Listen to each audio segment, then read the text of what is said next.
como é que a fonoaudiologia chegou na sua vida e como você escolheu essa área especificamente de atuação. Eu sou fonoaudióloga há 13 anos e eu costumo dizer que não foi a fonoaudiologia em si que me atraiu, né? Foi uma busca realmente, né? Em um determinado momento do meu terceiro ano do ensino médio, eu busquei por profissões que estariam conectadas com a prática futura, né, dentro do panorama da saúde, e a fonoaudiologia foi uma das profissões que apareceu lá na minha pesquisa.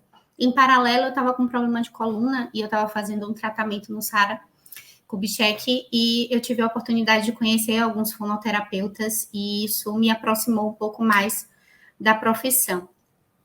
Quando eu me graduei, né, e até mesmo dentro da minha vivência na graduação, eu não escolhi a audiologia. A minha área de atuação e intenção era a linguagem, então eu busquei me capacitar, né, participei de muitos grupos de pesquisa na minha época de graduação, voltado realmente para as atuações em distúrbios de fala e linguagem neurológicos.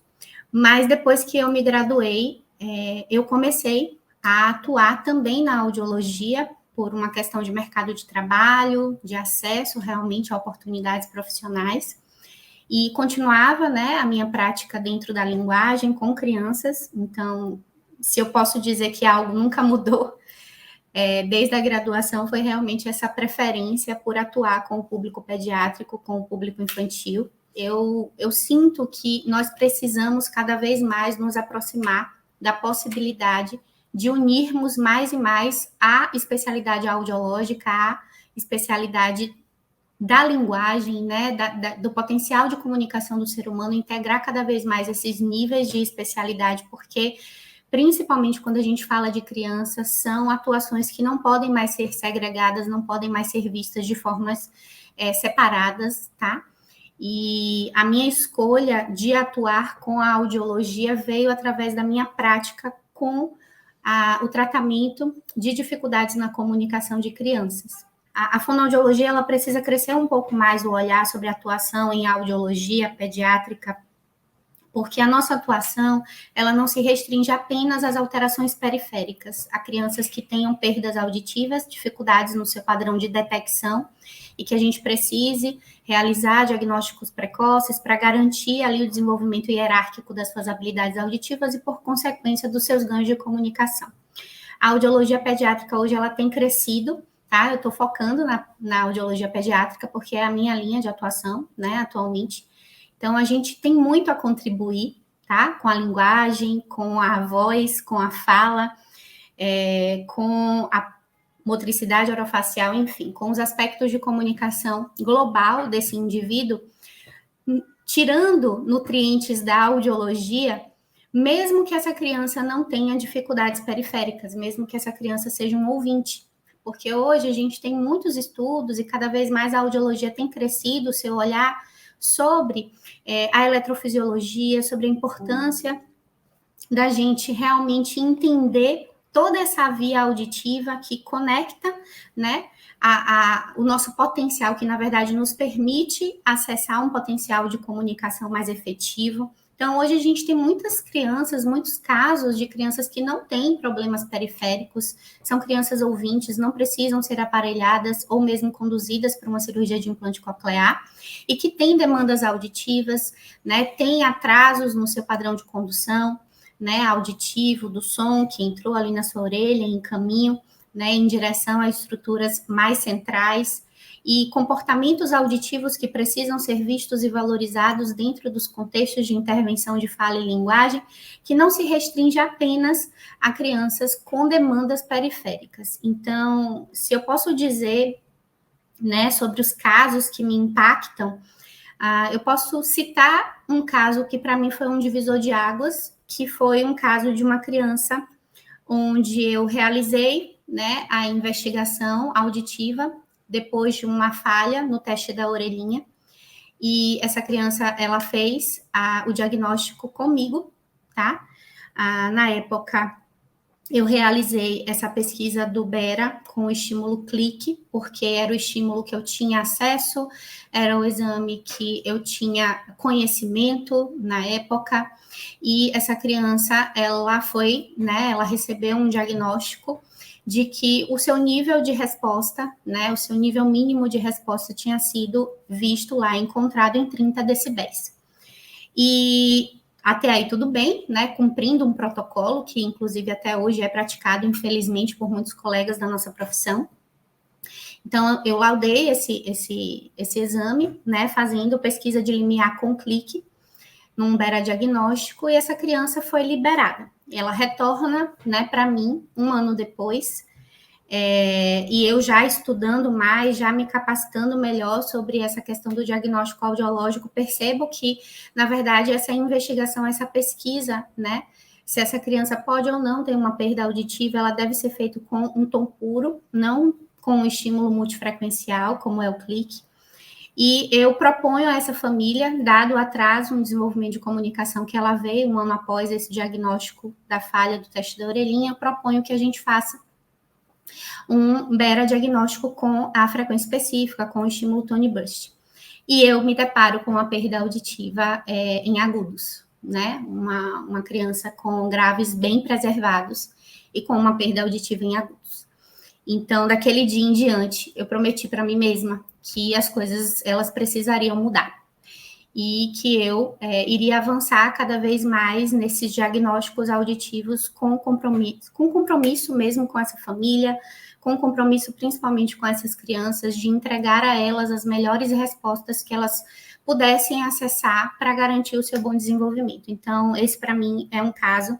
Acompanho essa criança até hoje, essa criança hoje já está numa perda, né, progressiva, hoje esses graves já desceram mais, já é uma perda severa profunda. Muitas crianças com perdas auditivas, sem perdas auditivas periféricas, mas com alterações neuroauditivas no seu padrão de comportamento auditivo também, que podem ganhar muito com o olhar do fonoterapeuta sobre a audiologia, sobre a estimulação de habilidades auditivas e poder me comunicar com os meus colegas da fono, de linguagem, né, de fala, principalmente por ter bebido muito dessa fonte inicialmente. Hoje a minha atuação é audiológica, sou especialista em audição e minhas formações todas são voltadas à área pediátrica da audiologia. E terapeuticamente eu atuo com processamento auditivo, mas conversar com esses profissionais que estão cuidando, né, da fala e linguagem desse paciente, sobre um olhar também para a audição dessa criança, mesmo que ela não tenha demandas de uso de aparelho ou mesmo implante coclear, tem sido muito enriquecedor. Como é que hoje está as discussões, pesquisas, estudos, evidências nessa área? Acho que o foco de discussão da audiologia pediátrica tem que ser realmente em âmbito nacional, né? Eu vejo que cada vez mais a audiologia tem crescido, tem buscado se aproximar da prática, tem buscado trazer conceitos teóricos que efetivamente sejam possíveis de serem aplicados na prática e que contribuam, né, qualitativamente, quantitativamente, mas também qualitativamente com a comunicação, com a possibilidade de melhorias na comunicação desse paciente, desse indivíduo. Então, eu tenho visto cada vez mais a audiologia pediátrica crescer, sim, em pesquisas, a audiologia pediátrica nacional.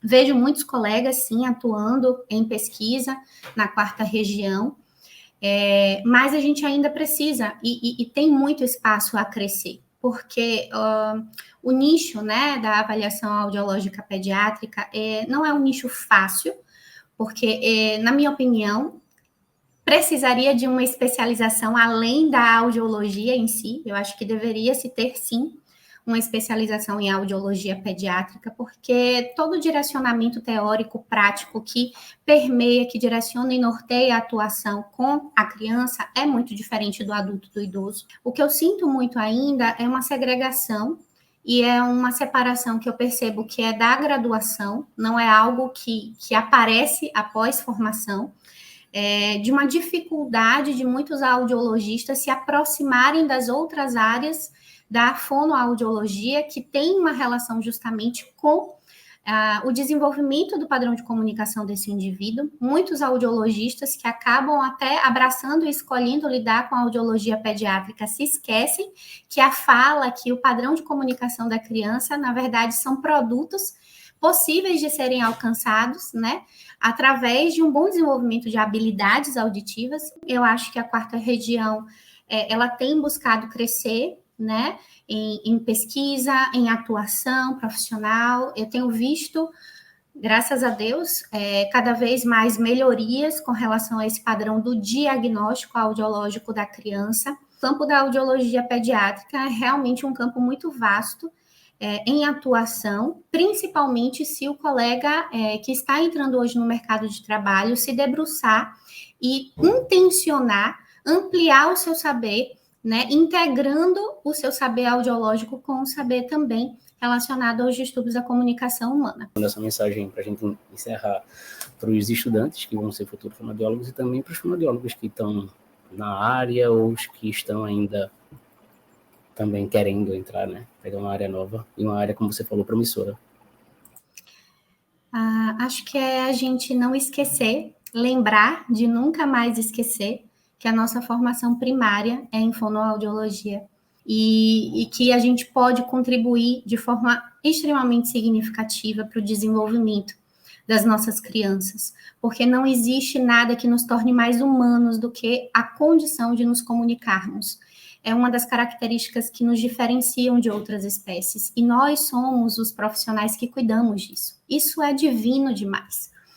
E isso traz um nível de responsabilidade gigante para quem escolhe, decide de forma responsável atuar com a infância, porque nós estamos entregando respostas através de avaliações que vão determinar o alcance de melhorias para que esse indivíduo se torne extremamente atuante numa sociedade que cada vez mais necessita de pessoas que se bem comuniquem, que se comuniquem de forma efetiva e que conquistem espaços que venham a trazer realmente diferencial para esse mundo.